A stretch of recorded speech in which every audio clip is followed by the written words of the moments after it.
امروز آنباکسینگ دستگاه خطزن VGR 987 رو داریم که خدمتتون معرفی میکنم و بررسی میکنیم با هم. اول جعبه خیلی قشنگی داره. خب جعبهش من خیلی هستم، خوشم اومد ازش. و بعد اینکه میریم سراغ مشخصات. دوستان ما رو سابسکرایب کنید، لایک کنید، کامنت بذارید. ممنون میشم که انرژیاتون رو منتقل کنید. خطزن VGR 987 تیغه استیلوش هست که خیلی تیغه مستحکم، مقاوم در مقابل آب، ضد زنگ و تیز شونده هم هست. یعنی شما هرچی از دستگاه استفاده میکنید تیز میشه، خودکار تیز میشه. باتری 2000 میلی آمپر لیتیومی داره. دور توربوش 7000 دور هست. موتور بسیار قدرتمندی داره. فکر میکنم که 5500 باشه دور اولش و دور توربو 7000 دور هست. USB چارجینگ هم هست، یعنی شما با یه USB شارژش میکنید. زمینی که تایپ C هست، درگاه تایپ C داره و یه جورایی فست شارژ هست. مثل دستگاه های قدیمی نیست که کابل های مخصوصی بخوره، کابلش تو بازار نباشه و یا دیر شارژ باشه. 8 ساعت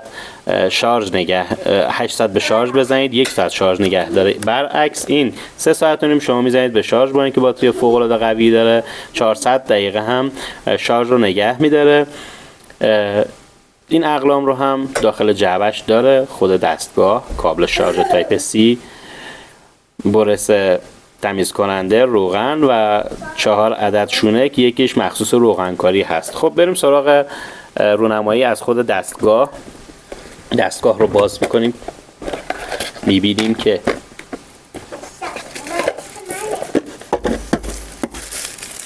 چی داخل پکش هست. بعد ماشین اصلاح فوق العاده تمیز، بدنه خیلی زیبا، پلاستیک ABS به کار رفته، مقاوم در مقابل ضربه هست.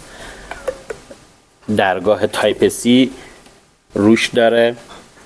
مشخصات شارژش رو هم نوشته که 5 ولت تک آمپر.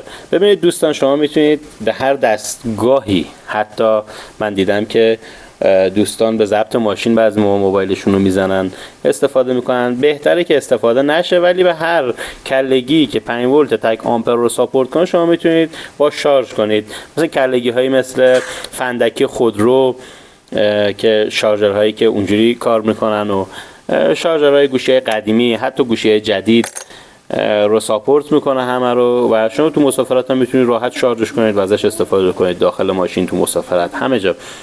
و میریم سراغ تیغش. تیغه با کیفیت و خوبی داره. تیغه خیلی تمیز طراحی شده، تمیز تراش خورده.